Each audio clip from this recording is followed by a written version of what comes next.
اور آج اگر ہم اپنے گھر میں بیٹھ کے، اپنی مسجد میں بیٹھ کے حضور کی صورت میں انعام خداوندی کا شکریہ ادا کرتے ہیں تو اللہ کی رحمتوں سے بعید نہیں کہ اللہ فرشتوں سے کہے دیکھو صدیاں بیت گئیں، یہ آج بھی شکرانہ ادا کر رہے ہیں، اور یہ بات میری اور آپ کی بخشش کی ضمانت قرار پائے۔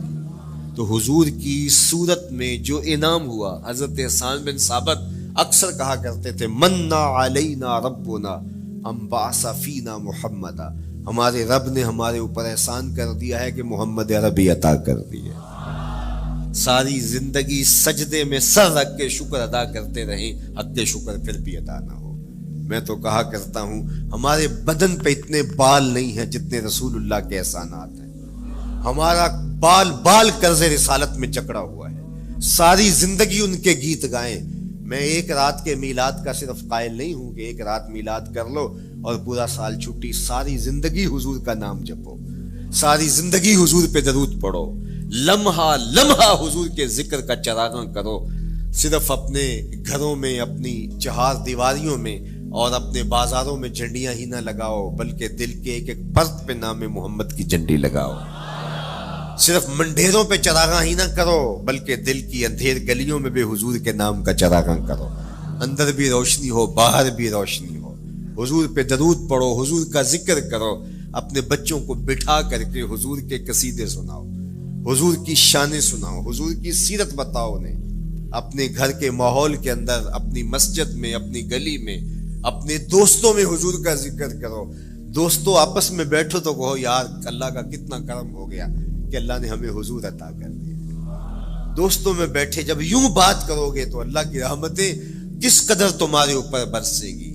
اپنی عقیدتوں کا اظہار کرو، وہاں کمیت نہیں دیکھی جاتی، وہاں کیفیت دیکھی جاتی ہے، وہاں مقدار نہیں دیکھی جاتی، وہاں معیار دیکھا جاتا ہے۔ وہ چہرہ اور چہرے کا دل نہیں دیکھتے، وہ بندے کا دل دیکھتے ہیں، وہ دیکھتے ہیں کون کس خلوص کے ساتھ محبت لے کر کے آیا ہے۔ اور جس کی آنکھوں نے جمال محمد عربی دیکھا ہے وہ اپنے مقدر پہ ناز کیوں نہ کرے۔ تو کہا لوگو آؤ اس وقت روئے زمین پہ میرے علاوہ کوئی نہیں جس نے حضور کو دیکھا ہو، آؤ مجھ سے حضور کی باتیں سنو۔ لوگ جمع ہو گئے اور کہا صف لنا رسول اللہ، تم نے حضور کو دیکھا ہے تو بتاؤ حضور کیسے تھے۔ تو حضرت ابو طفیل نے 3 لفظوں میں میرے حضور کا حلیہ بیان کیا، یاد کر لو۔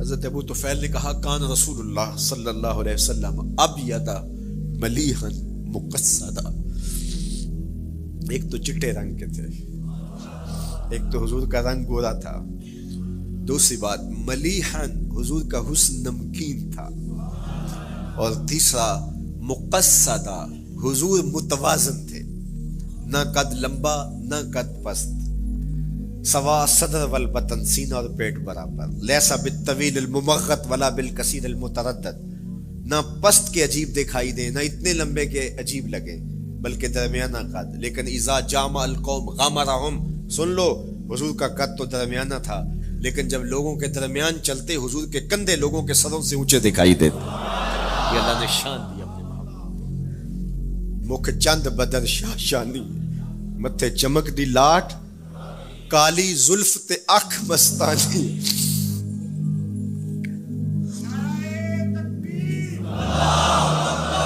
کالی زلف تے اکھ مستانی ہے، مخمور رکھی ہمت بھری۔ میں آپ کو مدینے کی گلی میں لے جانا چاہتا تھا کہ حضور علیہ السلام کی جب آمد ہوئی تو اہل مدینہ نے کس طرح جلوس نکالا، وہ عقیدتوں کے کیا رنگ تھے، لیکن وقت سمٹ گیا۔ لیکن اتنا سن لو کہ جب حضور تشریف لائے تو جنوبی سمت سے حضور آئے تھے۔ جب انہوں نے دیکھا نا تو اچانک ودا کے پہاڑوں کی اوٹ سے حضور دکھائی دیے، تو سیاہ پہاڑ ہیں، تو ان سے جب حضور کا چمکتا ہوا چہرہ دکھا نا تو بے ساختہ انہوں نے کہا طلع البدر علینا، وہ دیکھو چاند چڑھ گیا ہے، طلع البدر علینا، وہ دیکھو چاند چڑھ گیا۔ یہ شاعری خود بخود ہوتی ہے، خود بخود ترتیب، ایک ہوتی ہے آورد، ایک ہوتی ہے آمد، یہ آمد ہے۔ طلع البدر، وہ دیکھو چاند چڑھ گیا۔ من سنیات الوداع وجب الشکر علینا، مورخ اسلام فی جالندری نقشہ کھینچتے جنوبی سمت سے اٹھا ایک نوری غبار آخر، جنوبی سمت سے اٹھا ایک نوری غبار آخر، سواد شہر میں داخل ہوا ناکا سوار آخر، زباں پر اشرق البدر علینا کی صدائیں تھیں، دلوں میں ما دعا للہ دائی کی دعائیں تھیں، نبوت کی سواری جس طرف سے ہو کے جاتی تھی، درود و نعت کے نغمات کی آواز آتی تھی، کہیں معصوم ننھی بچیاں تھیں تف بجاتی تھی، رسول پاک کی جانب اشارے کر کے گاتی تھی، اور کہتی کیا تھی، ہم ہیں بچیاں نجار کے عالی گھرانے کی، خوشی ہے آمنہ کے لال کے تشریف لانا، خوشی ہے آمنہ کے لال کے۔ عجیب رنگ بکھرے ہوئے تھے۔ حضور نے جب بچیوں کو دیکھا تو فرمایا تم مجھ سے محبت کرتی ہو؟ انہوں نے کہا ہم دل و جان سے آپ سے پیار کرتی ہیں۔ تو حضور نے فرمایا واللہ انا احبکن، اللہ کی قسم میں بھی تم سے پیار کرتا ہوں، میں بھی تم سے پیار کرتا ہوں۔ لوگ گھروں کو سجائے بیٹھے، ہلم الینا یا رسول اللہ الی العدد والعدۃ والمنع، حضور آ جاؤ نا، آ جاؤ، ہمارے پاس اسلحے بھی ہیں، کسی نے حملہ کیا توڑ کے رکھ دیں گے، ہمارے بڑے بڑے گھر ہیں، مہمان آئے سنبھال لیں گے، رک جاؤ نا ہمارے گھر۔ اب اتنے چاہنے والے ہوں تو کس کو پذیرائی دیں؟ حضور اونٹنی کی مہار گردن پہ ڈالتے، فرماتے خلو سبیلہا ناقتی معمورۃ من اللہ، اس کی راہیں چھوڑ دو، یہ اللہ کے حکم کی پابند ہے۔ کہتے ہیں لوگوں نے اونٹنی کو چارہ دکھانا شروع کر دیا کہ چلو اونٹنی بیٹھ جائے، اللہ اکبر، پانی ہڑا نو لوڑ کی راہ براندی، پہنچے آپ دریار سرکار یارا۔ یار جب محبت پیدا ہوتی ہے یار منانے کے ڈھنگ بھی سیکھ لیے جاتے ہیں، محبت بتا دیتی ہے محبوب کو کیسے منانا ہے، لیکن حضور فرماتے خلو سبیلہا ناقتی معمور، راہیں چھوڑ دو، میری اونٹنی اللہ کے حکم کی پابند ہے، یہ سبز چاروں کے لالچ میں آنے والی نہیں ہے، چھوڑو چھوڑو اس کا راستہ۔ اللہ اکبر، جب بنو نجار کے محلے سے حضور گزرے، یہی بچیوں نے تالا البدر علینا پڑھا تھا، اور یہی محلہ حضور کے ننیال کا محلہ تھا۔ انہوں نے جو لفظ کہے، امام صالحی نے، اللہ ان کی قبر پہ کروڑوں رحمتیں نازل کر، سبل الہدا والرشاد میں میں نے کئی مرتبہ یہ مقام پڑھا ہے، باب الہجرہ مسلم شریف باقی کتب حدیث میں بھی ہے، لیکن امام صالحی نے بہت ساری حدیث جمع کی ہیں، اور انہوں نے یہاں جو منظر بیان کیا ہے، انہوں نے جو لفظ کہے نا، جب حضور آئے بنو نجار کے محلے سے گزرنے لگے تو ذرا لفظوں کی چاشنی دیکھیے، ان لفظوں سے ٹپکتے شہد کو دیکھیے، تو انہوں نے آگے بڑھ کے حضور کو دعوت دی، اور لفظ کیا کہے، ہلم الی اخوالک یا رسول اللہ الی العدد والعدۃ والمن، حضور ادھر تو رک جاؤ، یہ تو آپ کے ماموں کے گھر ہیں، یہ تو آپ کے ننیال کا محلہ ہے، لیکن حضور نے فرمایا کہ بس میری راہیں چھوڑ دو۔ پھر اونٹنی جا کے کہاں بیٹھی، نیویاں دا پرونا ہے میرا نبی، کوٹھیاں تے چڑھے ویخ دے رہ گئے، سہل اور سہیل دو یتیم بچے تھے، اور ان کی خالی جگہ پڑی تھی، جا کے اونٹنی وہاں بیٹھ گئی، اٹھایا گیا پھر بیٹھ گئی، قریب ترین مکان حضرت ابو ایوب انصاری کا تھا، دوڑے آئے سامان اتارنے لگے، کہا حضور اونٹنی کو اب نہ اٹھاؤ، اب تو میرے بخت جاگ پڑے۔ پھر ان کی کیفیت کیا تھی، امروز شاہ شاہاں مہمان شو دستو مارا،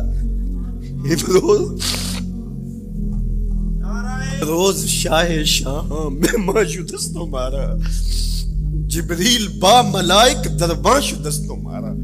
وہ کہتے ہیں آج شاہوں کا شاہ میرے گھر کا پرونا بن گیا ہے، یہ ابو ایوب انصاری کے جذبات ہیں، آج شاہوں کا شاہ، آج خسرو حسینہ ماہ نازنینہ، آج امام الانبیاء میرے گھر کا پرونا بنا ہے، کہاں میں کہاں نکتے گل، باد صبا تیری مہربانی، کبھی اونٹنی کے پاؤں چوم رہے ہیں، تیرے بخت کے تو میرے گھر تک لے آئی، تو کہا امروز شاہ شاہاں مہمان شو دستو مارا، آج شاہوں کا شاہ میرے گھر کا مہمان ہے۔ پھر آگے کیا کہتے ہیں، جبریل با ملائک درباں شو دستو مارا، لوگوں جبریل کو دیکھو، آج میرے گھر کا پہرا دے رہا ہے، آج میرے گھر کا چوکی دار بنا ہوا ہے، کیونکہ میرے گھر میں حضور ٹھہرے ہوئے۔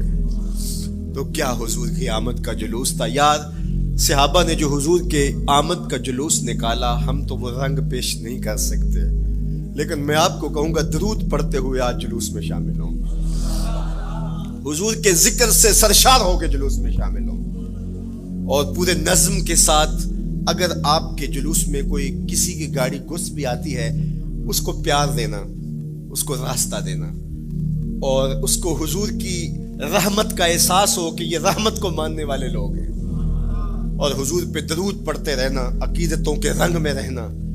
امید ہے کہ جس طرح حضور نے ان بچیوں سے کہا جو حضور کے جلوس میں شامل تھیں کہ کیا تم مجھ سے محبت کرتی ہو، تو انہوں نے کہا جی جی، ہم اسی لیے تو آپ کے قصیدے پڑھ رہی ہیں۔ تو حضور نے فرمایا واللہ میں بھی آپ سے محبت کرتا ہوں۔ تو ملنے پہ وہ خوش ہو جاتا ہے، اور اگر رحمت للعالمین مل جائے تو پھر اس کی خوشی کا عالم کیا ہو، پھر اس کی مسرت کی کیفیت کیا ہو۔ یہ بات ذہن میں رکھیے کہ حضور کی آمد پر مسرت کا اظہار کرنا، خوشی کا اظہار کرنا، اس میں تو کوئی اختلاف نہیں ہے۔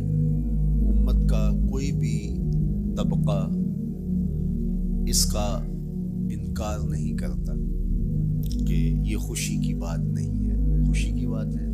ہر دور میں اور ہر علاقے کے اپنے اظہار کے سلیقے ہوتے ہیں اور طریقے ہوتے ہیں۔ اگر وہ شریعت کے مزاج سے متصادم نہ ہو تو ان کو اختیار کرنے میں کوئی حرج نہیں ہے۔ پھر مرور زمانہ کے ساتھ بدلتے ہوئے تقاضے ہوتے ہیں۔ کسی زمانے میں تلواروں کے ساتھ، تیروں کے ساتھ لڑائی ہوتی تھی اور وہ جہاد اسلامی قرار پاتا تھا۔ آج کی لڑائی میزائلوں کے ساتھ اور ٹینکوں کے ساتھ ہے، اور یہ بھی جہاد اسلامی قرار پاتا ہے۔ کوئی کہے کہ تیر و تفنگ کو چھوڑ کے، نیزہ و بالا کو چھوڑ کے، شمشیروں کو چھوڑ کے یہ میزائلوں پہ آ جانا، یہ ٹینکوں پہ اور یہ جدید آلات حرب پہ آ جانا، یہ دانشمندی نہیں ہے، یہ سنت سے انحراف ہے۔ تو میاں تو سنت کے مفہوم کو نہیں سمجھا۔ اس دور میں آلات حرب وہ تھے، بدلتے تقاضوں کے ساتھ آلات حرب یہ ہوئے، تو وہ بھی عین جہاد اسلامی تھا، یہ بھی عین جہاد اسلامی ہوگا۔ اسی طرح خوشی کے مختلف طریقے ہیں۔ کسی زمانے میں بالکل پرانے لوگ جانتے ہیں، جب کسی کے ہاں خوشی آتی تو وہ گڑ کی روڑیاں بانٹتا، یہ پرانا طریقہ۔ پھر اس کے بعد پتاشے بانٹنا شروع ہو گئے لوگ، پھر اس کے بعد وہ شکر پارے آ گئے، اس کے بعد پھر لڈو آ گئے، پھر موتی چور، اور پھر نہ جانے کیا کیا۔ لیکن روح ایک ہی ہے۔ جو گڑ بانٹنے سے مسرت کا اظہار تھا، وہی آج جدید جو ہمارے پاس مٹھائی کی اقسام ہیں، ان کو بانٹنے سے بھی وہی مقصود ہے۔ کسی زمانے میں کسی کے ہاں بیٹا ہوتا تو وہ گھر کے دروازے پہ پتے باندھ دیا کرتے تھے۔ یہ اس دور کی جھنڈیاں تھیں، اظہار کے لیے کس گھر میں خوشی آئی ہے۔ تو آج کے دور میں تو ہمیں پتے باندھے ہوئے نہیں ملتے۔ آج گھروں کے اندر ولادت مبارک کے یا مختلف طرح کے غبارے لگا دیے جاتے ہیں یا جھنڈیاں لگا دی جاتی ہیں۔ تو مختلف بدلتے ہوئے ادوار میں وہ طریقے ضرور بدلے، لیکن جہاں تک مسرت کا اظہار ہے، وہ روح بعین ہی ہر دور میں، ہر علاقے میں، ہر جو ہے وہ کلچر میں موجود ہے۔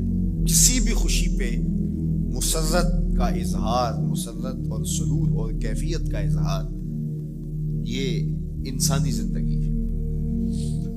اسلام ہمیں مسرتوں کے اظہار اور شکرانے کی صورت کے بہت سارے طریقے دیے، اس میں سے روزہ رکھنا بھی ہے۔ ان طریقوں میں سے ایک طریقہ نوافل ادا کر کے شکر کا اظہار کرنا بھی ہے۔ خیرات بانٹ کے، لوگوں کو کھانا کھلا کے مسرت کا اظہار کرنا ہے، لوگوں کو لباس پہنا کے مسرت کا اظہار کرنا ہے۔ اور اسی طرح دعوت ہے، مختلف مواقع پہ مختلف چیزیں ہیں۔ پیر کے دن حضور علیہ السلام روزہ رکھتے تھے۔ پوچھا حضور آپ پیر کے دن روزہ کیوں رکھتے ہیں؟ قال فیہ ولدت، کہا اس دن میں پیدا ہوا تھا۔ تو اپنی ولادت کا حضور دن پیر روزہ رکھ کے اللہ کے شکرانے میں دن گزارتے تھے۔ وہ حضور علیہ السلام کی زندگی کا ایک ایک لمحہ رب کے تشکر میں بسر ہوتا ہے، لیکن حضور نے اس کی وجہ بیان کر دی کہ میں اس دن کا روزہ خاص طور پہ اس لیے رکھتا ہوں، فیہ ولدت، اس دن میری ولادت ہوئی تھی۔ اللہ اکبر۔ تو حضور کی ولادت اللہ کی بہت بڑی نعمت اور اس پر شکرانہ خود میرے حضور نے ادا کیا ہے۔ علماء نے لکھا ہے کہ حضور کی ولادت کی خوشی یہ اللہ کی رضا کا سبب اور ذریعہ ہے۔ آپ نے سنا علماء سے کہ دین کا سب سے بڑا دشمن جس کا نام لے کے مذمت کی گئی وہ ابو لہب ہے۔ پورے قرآن میں کسی اور کافر کا ابو جہل کا نام بھی نہیں، عتبہ عتیبہ اور امیہ کا نام بھی نہیں ہے، لیکن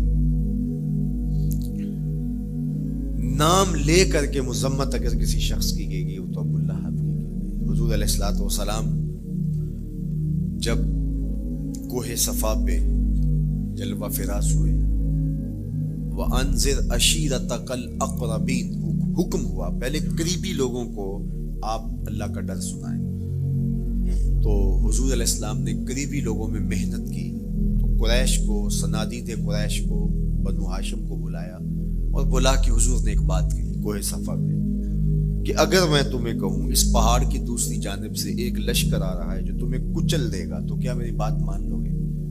تو انہوں نے کہا اگر نظر نہ بھی آیا تو ہم کہیں گے ہم اندھے ہیں، آپ سچے ہو، ہماری نظروں کو پھیر لگ رہا ہے، آپ جھوٹ نہیں بول سکتے، ہم نے 40 سال آپ کے شب و روز دیکھے ہیں، تو کیسے ہم یہ گمان کر رہے ہیں؟ تو حضور نے فرمایا اگر میری ذات پہ اتنا یقین ہے تو مان لو اللہ ایک ہے۔ تو ابو لہب سب سے پہلے بولا تبًّا لک ھنالک سائر الیوم الہٰذا جمعتنا معاذ اللہ، کہ آپ کا معاذ اللہ ہاتھ ٹوٹ جائے، آپ نے اس لیے ہمیں جمع کیا تھا۔ تو اللہ تعالیٰ جل شانہ نے اس کا جواب دیتے ہوئے ارشاد فرمایا تبت یدا ابی لہب وتب، ظالم تیرے دونوں ٹوٹ جائیں، ظالم تیرے دونوں ٹوٹ جائیں۔ تو ابو لہب کا نام لے کے مذمت کی گئی، لیکن یہ بدترین کافر جب حضور کی ولادت ہوتی ہے تو اس کی لونڈی سویبہ اس کو جا کے خبر دیتی ہے کہ تیرے مرحوم بھائی کے گھر بیٹا پیدا ہوا ہے، تو یہ بہت خوش ہو گیا ہے، اس لیے نہیں کہ نبی تشریف لائے، اس لیے کہ میرے مرحوم بھائی کے گھر میں چراغاں ہوا، تو بھتیجا ہونے کے ناطے اس کو ایک سرشاری اور خوشی ہوئی، اور لونڈی کے خبر دینے پر اس نے اشارے سے اس کو کہا جا تو آزاد ہے۔ اللہ اکبر۔ یہاں سے یہ بھی سمجھے کہ حضور نے صحن کائنات میں قدم رکھا، غلاموں کو آزادی ملنے لگی، غلامی کی زنجیریں ٹوٹنے لگی، تو سویبہ کو کہا جا تو آزاد ہے۔ خیر ابو لہب کی ساری زندگی آپ کو پتہ ہے، لیکن جب مر گیا تو حضرت عباس رضی اللہ تعالیٰ عنہ کو خواب میں ملا، انہوں نے کہا سنا کیسی بیت رہی ہے؟ اس نے کہا سخت مشکل میں، ڈاڈی تکلیف ہے، حضور کی مخالفت بڑی مہنگی پڑی، لیکن اتنا ہے کہ جب پیر کا دن آتا ہے جس انگلی سے اشارہ کر کے لونڈی کو آزاد کیا تھا اس سے ٹھنڈا اور میٹھا مشروب بھی ملتا ہے اور عذاب میں بھی کچھ کمی ہوتی ہے۔ شارع مسلم امام نووی کے استاد امام ابو شامہ جو بہت بڑا نام ہے حدیث میں، وہ فرماتے ہیں جب ایک کافر کو حضور کو نبی سمجھ کے نہیں بھتیجا سمجھ کے خوشی کرنے کا بھی صلہ ملتا ہے، تو ایک مومن جو حضور کا غلام ہے اور حضور کو امام اور مقتدا اور نبی رسول اور محبوب سمجھ کے خوشیاں کرتا ہے، اس کو اللہ کتنا کچھ عطا کرے گا۔ دوستاں را کجا کنی محروم تو کے بعد دشمنا نظر داری، جب تو دشمنوں کو اتنا دیتا ہے تو دوستوں کو کتنا عطا کرے گا۔ تو حضور کی آمد پر مسرت کا اظہار، بشاشت کا اظہار یہ اہل ایمان کا طریقہ رہا ہے۔ ہاں جو اس کا انداز ہے، کسی کو نوافل میں زیادہ سرور ملتا ہے وہ نوافل کثرت سے پڑھ لے، کسی کو زیادہ سرور روزے میں آتا ہے تو وہ روزے رکھ کر کے اس شکرانے کو ادا کرے، کوئی ذکر کی مجلس سجا لے، مختلف طریقے موجود ہیں۔ حضور علیہ السلام تشریف لائے، صحابہ بیٹھے ہوئے تھے، صحیح مسلم میں روایت ہے، سنن نسائی میں ہے اور بھی کتب حدیث میں، محفل بپا تھی، تو حضور نے آ کہا ما اجلسکم، کیوں بیٹھے ہوئے ہو؟ تو جو انہوں نے جواب دیا وہ سنیے، جلسنا نذکر اللہ ونحمدہ علی ما ہدانا لدینہ ومن علینا بکا۔ حضور ہمارے بیٹھنے کا مقصود یہ ہے کہ ہم اللہ کا شکر ادا کر رہے ہیں اس بات پر کہ اس نے ہمیں ہدایت دین عطا کی، وَمَنَّ عَلَيْنَا بِكَ، اور آپ کی صورت میں ہمارے اوپر احسان کیا، ہمیں آپ عطا ہوئے، اس پر اللہ کا شکر ادا کرنے کی مجلس سجائے بیٹھے۔ اب بات تو سادہ سی تھی، لیکن میرے حضور نے ان سے کہا کیا تم اس بات پہ قسم دے سکتے ہو کہ اسی لیے بیٹھے ہو؟ تو انہوں نے کہا جی ہم قسم دیتے ہیں، ہم اسی لیے بیٹھے ہو۔ میں اٹھاؤ قسم۔ تو صحابہ نے باقاعدہ قسم دی، ہم قسم اٹھاتے ہیں، ہمارے بیٹھنے کا مقصد یہ ہے کہ اللہ کا شکر ادا کر رہے ہیں اور آپ کی صورت میں جو انعام خداوندی ملا ہے اس پر اللہ تعالیٰ کا شکریہ ادا کر رہے ہیں۔ حضور نے باقاعدہ ان سے قسم لی اور انہوں نے باقاعدہ قسم دی۔ اب صحابہ کو حیرت تو تھی کہ یہ موقع قسم کا تو نہیں تھا، لیکن حضور نے قسم لی ہے، کیوں؟ حیرت تو استجاب کی کیفیت تھی۔ حضور علیہ السلام نے فرمایا صحابہ میں تم سے جو ابھی قسم لی ہے یہ کسی تہمت کی بنیاد پر نہیں لی، یعنی تمہارے قول کی صداقت میں مجھے کوئی شک نہیں تھا کہ میں نے قسم سے تصدیق کی ہو، بلکہ اس کا سبب اور تھا۔ بعض اوقات قسم اس لیے کی جاتی ہے کہ کسی متردد ذہن کو مطمئن کرنا ہوتا ہے، اور بعض اوقات قسم واقعہ کی اہمیت کو بڑھانے کے لیے کی جاتی ہے۔ کوئی بندہ کہہ رہا ہے کہ جناب فلاں صاحب آ رہے ہیں ہمارے گھر میں، مہمان آ رہے ہیں، تو گھر کے اچھا کہتا ہاں قسم اللہ کی، تو اس کا یہ مطلب نہیں کہ اس کے شک ہوتا ہے، اس کی خوشی اور اس کی مسرت کے اظہار کو بڑھانے کے لیے وہ کہتا ہے کہ ہمارے گھر کے اندر آج فلاں آ رہا ہے، تو وہ کہتا اچھا کہتا ہاں ہاں قسم اللہ کی وہ آ رہا ہے۔ تو یہ متردد کا شک دور کرنے کے لیے قسم نہیں ہے، یہ بلکہ اس کی خوشی اور سرشاری کو پختہ کرنے کے لیے ہے۔ تو عربوں میں قسم مختلف وجہ سے کی جاتی تھی، تو حضور نے فرمایا یہ جو میں نے تم سے قسم لی ہے یہ کسی تہمت کی بنیاد پہ نہیں لی، بلکہ اس قسم کا سبب کیا ہے سنو۔ پھر حضور نے خود بتایا، فرمایا تم یہاں بیٹھے تھے، میں حجرے میں بیٹھا تھا، اتانی جبریل علیہ السلام، میرے پاس جبریل امین حاضر خدمت ہوئے، فاخبرنی ان اللہ یباہی بکم الملائکہ، تو مجھے انہوں نے خبر دی ہے، محبوب ذرا باہر تو نکل کے دیکھو، صحابہ تمہارے اس عمل پر اللہ فرشتوں میں ناز کر رہا ہے، اللہ فرشتوں میں فخر کر رہا ہے کہ دیکھو میں نے ان کو نعمت دی، کتنے قدردان نکلے، اس نعمت کا شکرانہ ادا کر رہے ہیں۔ اور آج اگر ہم اپنے گھر میں بیٹھ کے، اپنی مسجد میں بیٹھ کے حضور کی صورت میں انعام خداوندی کا شکریہ ادا کرتے ہیں تو اللہ کی رحمتوں سے بعید نہیں کہ اللہ فرشتوں سے کہے دیکھو صدیاں بیت گئیں، یہ آج بھی شکرانہ ادا کر رہے ہیں، اور یہ بات میری اور آپ کی بخشش کی ضمانت قرار پائے۔ تو حضور کی صورت میں جو انعام ہوا، حضرت حسان بن ثابت اکثر کہا کرتے تھے منا علینا ربنا ام بعث فینا محمدا، ہمارے رب نے ہمارے اوپر احسان کر دیا ہے کہ محمد عربی عطا کر دیے۔ ساری زندگی سجدے میں سر رکھ کے شکر ادا کرتے رہیں، حق شکر پھر بھی ادا نہ ہو۔ میں تو کہا کرتا ہوں ہمارے بدن پہ اتنے بال نہیں ہیں جتنے رسول اللہ کے احسانات ہیں، ہمارا بال بال قرض رسالت میں جکڑا ہوا ہے، ساری زندگی ان کے گیت گائیں۔ میں ایک رات کے میلاد کا صرف قائل نہیں ہوں کہ ایک رات میلاد کر لو اور پورا سال چھٹی، ساری زندگی حضور کا نام جپو، ساری زندگی حضور پہ درود پڑھو، لمحہ لمحہ حضور کے ذکر کا چراغاں کرو، صرف اپنے گھروں میں، اپنی چہار دیواریوں میں اور اپنے بازاروں میں جھنڈیاں ہی نہ لگاؤ، بلکہ دل کے ایک ایک پرت پہ نام محمد کی جھنڈی لگاؤ۔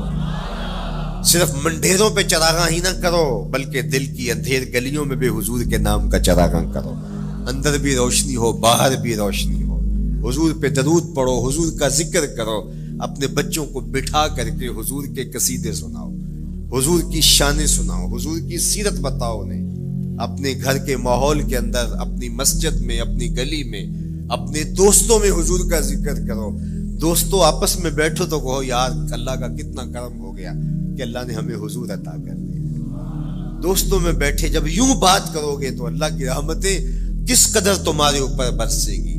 اپنی عقیدتوں کا اظہار کرو، وہاں کمیت نہیں دیکھی جاتی، وہاں کیفیت دیکھی جاتی ہے، وہاں مقدار نہیں دیکھی جاتی، وہاں معیار دیکھا جاتا ہے۔ وہ چہرہ اور چہرے کا دل نہیں دیکھتے، وہ بندے کا دل دیکھتے ہیں، وہ دیکھتے ہیں کون کس خلوص کے ساتھ محبت لے کر کے آیا ہے۔ شاہ ولی اللہ محدث دہلوی بہت بڑا نام ہے، تمام مکاتیب فکر کے نزدیک معتبر نام ہے۔ شاہ ولی اللہ محدث دہلوی فرماتے ہیں میرے والد شاہ عبد الرحیم محدث دہلوی ہر سال حضور کا میلاد کرتے تھے اور اپنی استطاعت کے مطابق لوگوں میں آنے والوں میں کچھ کھانا بھی تقسیم کرتے ہیں۔ ایک سال حالات اتنے پتلے تھے کہ ان کو میسر نہ تھا کہ لوگوں کو بھرپور کھانا کھلا سکے، لیکن کہا چلو ناغہ نہ ہو، ایک تسلسل ہے جاری رہے، تو انہوں نے چنے بانٹ دیے بعد میں، لیکن دل میں تشویش تھی کہ اس مرتبہ من کی منشا پوری نہیں ہوئی، تو اسی حالت میں سو گئے، سوئے تو مقدر جاگا، حضور کا دیدار نصیب ہوا، اور جس نے حضور کو خواب میں دیکھا اس نے حضور کو ہی دیکھا۔ من رآنی فی المنام فقد رآنی، فرمایا جس نے مجھے خواب میں دیکھا اس نے مجھے ہی دیکھا۔ فإن الشیطان لا یتمثل بی، شیطان میری مثل ہو ہی نہیں سکتا، خواب میں آ کر بھی حضور کی مثل ہونے کا دعویٰ نہیں کر سکتا، جس نے مجھے دیکھا اس نے مجھے ہی دیکھا۔ اور دوسری بات، حضور جس کے خواب میں آئے قصد، ارادے اور مرضی سے آئے۔ تیسری بات، حضور علیہ الصلوۃ والسلام نے خواب میں کسی کو کچھ عطا کیا تو وہ حقیقت میں عطا کیا۔ ویسے میں خواب میں کسی سے کچھ لیتا ہوں، آپ خواب میں کسی سے کچھ لیتے ہیں یا کسی کو کچھ دیتے ہیں تو وہ محض خواب ہوتا ہے۔ آپ نے کسی سے قرض لینا ہو تو وہ خواب میں آ کے ادا کر دیں تو صبح اٹھ کے کھاتے سے نام کاٹ دیں گے؟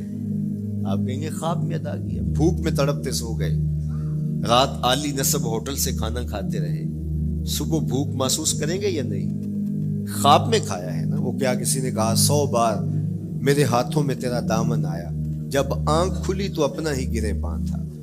کچھ نہیں ہوتا، خواب محض خواب ہوتا ہے، لیکن اگر حضور کسی کو خواب میں کچھ عطا کرے، امام بوصیری سے پوچھو، رات چادر ملتی ہے، صبح اٹھتے ہیں کندھوں پہ موجود ہوتی ہے۔ حضور عطا کرتے ہیں تو حقیقت میں عطا کرتے ہیں۔ امام سخاوی نے القول البدیع میں لکھا ہے، ایک شخص حضور کے روضے پہ کھڑا ہے اور کیا کہتا ہے؟ آنا ضیف ہوگا، میں آپ کا مہمان ہوں اور آپ کے ہوتے ہوئے کسی اور در پہ تو نہیں جانا۔ آقا جی میں تیرا ہو کے خیر منگاں در درتا، مریل کتا کیوں اخواواں ایڈے بختاں ورتا، جب میں تیری چوکھٹ پہ ہوں تو کسی اور سے کیوں مانگوں؟ اور میرے امام بولے کون دیتا ہے دینے کو منہ چاہیے، دینے والا ہے سچا ہمارا۔ کوئی جھولی میں چند ٹکڑے ڈال بھی دے تو ساری زندگی جتلائے گا۔ اللہ اکبر۔ عارف عبد المتین نے تو قلم توڑ دیا نا۔ اور جتنے بھی سہارے ہیں سبک کرتے ہیں، عزت نفس بڑھاتا ہے سہارا تیرا، ہر آسرا کمزور کرتا ہے لیکن نبی کا آسرا سر بلند کرتا ہے۔ کسی چودھری کا، خان وڈیرے کا مانگت سر اٹھا کے چل سکتے کہ میں فلاں کا مانگت ہوتا ہوں اور جس کو خیرات مدینے کی گلی سے ملی ہو؟ اسی لیے میرے امام نے مشورہ دیا، ٹھوکریں کھاتے پھرو گے ان کے در پہ پڑ رہو، قافلہ تو اے رضا اول گیا آخر گیا۔ وہ کھڑا ہی حضور کے روضے پہ کیا کہتا ہے؟ آنا ضیف ہوگا، میں آپ کا مہمان ہوں اور آپ کے ہوتے کسی اور در پہ جاؤں؟ اللہ اکبر۔ یہ کہتے کہتے آنکھ لگ گئی۔ حضور خواب میں تشریف لائے، دائیں ہاتھ میں روٹی تھی، عطا کرتے میں خوش لے لے، کہتا میں نے خواب میں کھانا شروع کر دی، ابھی آدھی روٹی کھائی تھی، پوری روٹی نہیں کھائی تھی، آدھی روٹی کھائی تھی کہ میری آنکھ کھل گئی۔ جب آنکھ کھلی تو دوسرا آدھا ٹکڑا میرے ہاتھ میں موجود تھا۔ وہ دیتے ہیں تو حقیقت میں دیتے ہیں۔ تو شاہ ولی اللہ محدث دہلوی فرماتے ہیں کہ میرے والد شاہ عبد الرحیم محدث دہلوی نے خواب میں حضور کو دیکھا، اور چونکہ دن یہ عمل گزرا تھا اور کہ مہمانوں کو خاطر خواہ تواضع نہیں کر سکا تھا، تو حضور کے سامنے انواع اقسام کی چیزیں پڑی ہیں، اور میں میرے والے چنے بھی موجود ہیں اور ان کے ساتھ شفقت فرما رہے ہیں۔ تو یہاں معیار دیکھا جاتا ہے، مقدار نہیں دیکھی جاتی، یہاں کمیت نہیں دیکھی جاتی، کیفیت دیکھی جاتی ہے۔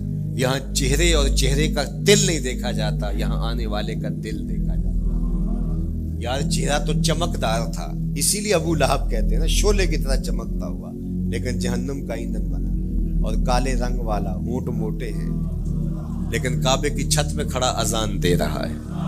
اذان ازل سے تیرے عشق کا ترانہ بنی، نماز تو اس کی دید کا ایک بہانہ بنی، ادائے دید سراپا نیاز تھی تیری، کسی کو دیکھتے رہنا نماز تھی تیری۔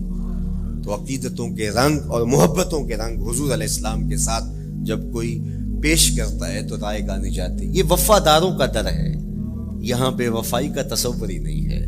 وہ ہاتھ پکڑتے ہیں تو پھر چھوڑتے نہیں ہیں۔ اس لیے ان سے محبت کا ربط قائم کیجیے، اپنی اولادوں کو حضور کا پیار سکھائیے، اپنے گھروں میں میلاد کیجیے۔ لازم نہیں ہے کسی عالم دین کو بلاؤ، آپ اپنے گھروں میں حضور علیہ السلام پر درود پڑھیے گا، بچوں کو بٹھائیے گا اور حضور کی سیرت کا کوئی واقعہ ان کو سنائیے گا۔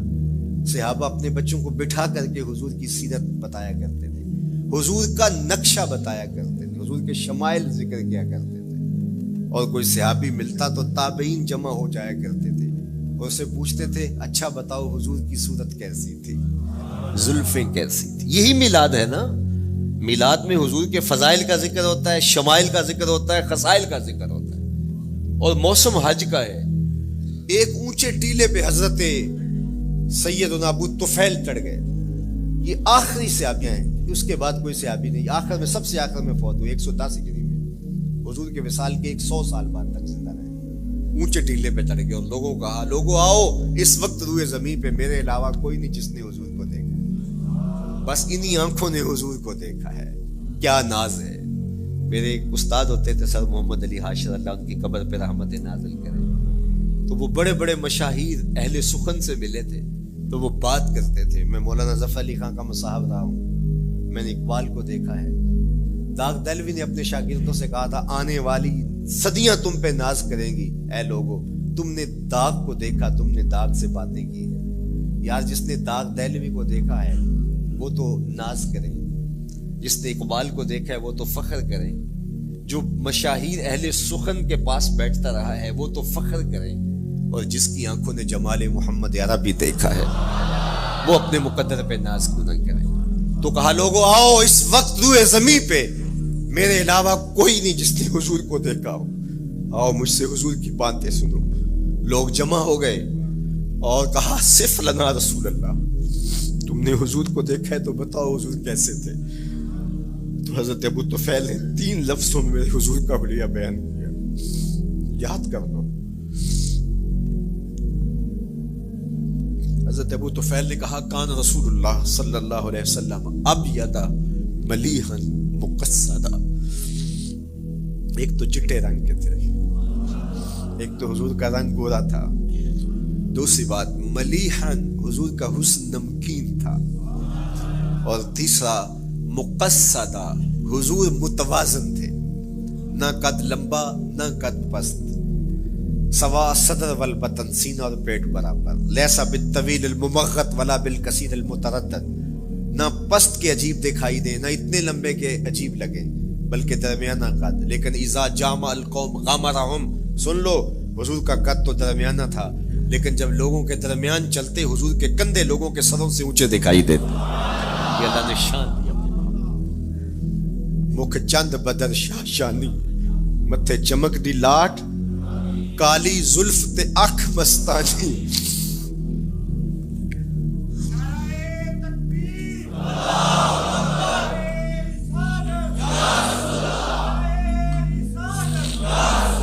کالی زلف تے اکھ مستانی ہیں، مخمو رکھی ہیں مد بھریاں۔ لیکن میں آپ کو کہوں گا درود پڑھتے ہوئے آج جلوس میں شامل ہوں، حضور کے ذکر سے سرشار ہو کے جلوس میں شامل ہوں، اور پورے نظم کے ساتھ اگر آپ کے جلوس میں کوئی کسی کی گاڑی گھس بھی آتی ہے اس کو پیار دینا، اس کو راستہ دینا، اور اس کو حضور کی رحمت کا احساس ہو کہ یہ رحمت کو ماننے والے لوگ ہیں، اور حضور پہ درود پڑھتے رہنا، عقیدتوں کے رنگ میں رہنا۔ امید ہے کہ جس طرح حضور نے ان بچیوں سے کہا جو حضور کے جلوس میں شامل تھیں کہ کیا تم مجھ سے محبت کرتی ہو، تو انہوں نے کہا جی جی، ہم اسی لیے تو آپ کے قصیدے پڑھ رہی ہیں۔ تو حضور نے فرمایا واللہ میں بھی آپ سے محبت کرتا ہوں، تو ہو سکتا ہے حضور ہمیں فرمائے میرے میلاد کے جلوس میں آنے والوں میں بھی تم سے محبت کرتا ہوں۔ اللہ آپ کو سلامت رکھے، وآخر دعوانا ان الحمد